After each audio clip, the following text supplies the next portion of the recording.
We have no pact with any party before the next. Would you be comfortable with Labour? Well, 3 times in the last 30 years. So that's a yes, I think. We'll run enough candidates to win an overall majority. Do you think you will win an overall majority? Well, I'm going to try for that. That's my ambition. Would you have a coalition government arrangement with the Green Party? Well, the Green Party are locked in with Fianna Fáil. I know, but would you rule them out? The government's strength is its fragility. They're terrified. As far as I'm concerned, Ryan, can you give me a yes or no on the Green No, Party? I'm not going to determine the aftermath of any election here. Okay. The only party I ruled out was Sinn Féin. Why? Because I ruled them out clearly before the June elections. On what basis? Well, obviously there were some matters that were not cleared up. And like what? Well, there was some implications in terms of details about Northern Ireland activities. They've come forward and like what? Changed some of that now with the but what activities? With the peace.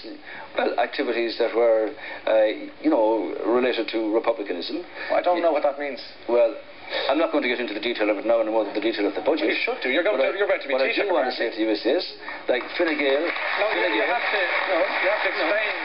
No, I appreciate the audience. The audience are correct. I think they want to know answers. Yeah, well, I've given you my answer. No, you didn't give a coherent answer. My answer is this. The Fine Gael party will have no pre-election pact with anybody.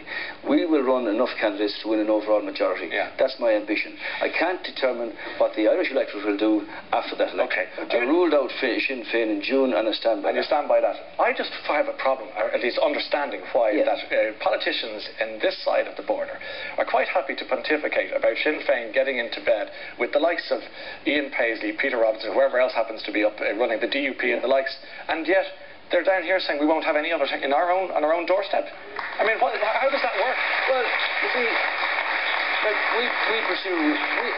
we're not going to have an argument now about Sinn Féin. We pursue our own party political policy. Well, you could ask me, why don't you join with Fianna Fáil? Because I think I'd rather go with things that are more likely than completely unlikely. Well, look, as far as I'm concerned, we've taken Fine Gael from a demoralised force in 2002 to a point where we're running well, but there's a big challenge up ahead. The next electoral battle, Ryan, will be the mother of all battles. Mother of all battles. As far as I'm concerned, we're going to continue to challenge the need for change, investment in our economy, and get our people back to work. Let's talk about